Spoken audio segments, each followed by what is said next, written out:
સોનગઢ મામલતદાર કચેરીમાં આધાર અપડેટ અને કેવાયસીની કામગીરીમાં વધારો કરાયો છે. વાલીઓ અને વિદ્યાર્થીઓને પડતી મુશ્કેલીઓને ધ્યાનમાં લઈ 1 ઓક્ટોબરથી અપોઇન્ટમેન્ટ પદ્ધતિ શરૂ કરવામાં આવશે.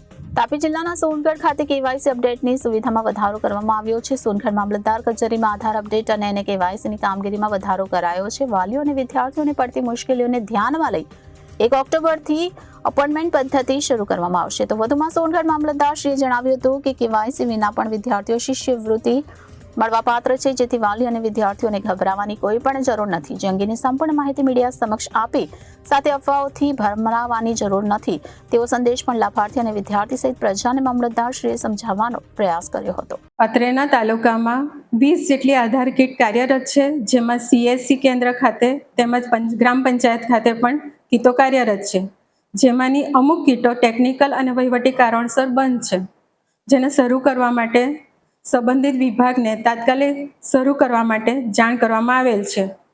અત્રેની મામલતદાર કચેરી સોનગઢ ખાતે આધારની કામગીરી ચાલુ છે, તેમજ અરજદારશ્રીઓને વારંવાર ધક્કા ન ખાવા પડે તેના માટે 1 ઓક્ટોબર 2024થી એપોઇન્ટમેન્ટ સિસ્ટમ અપનાવેલ છે.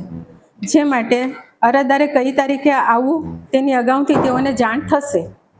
અત્રેના સોનગઢ તાલુકા ખાતે KYCની કામગીરી 62% જેટલી કરવામાં આવેલ છે અને ટૂંક સમયમાં 100% થાય એવી કામગીરી કરવામાં આવશે. તેમજ વિદ્યાર્થીઓને શિષ્યવૃત્તિ માટે KYC હાલ જરૂરિયાત નથી, જેથી જે તે વિદ્યાર્થીઓએ KYC થયેલ ન હોય તો પણ ચિંતા કરવાની જરૂર નથી.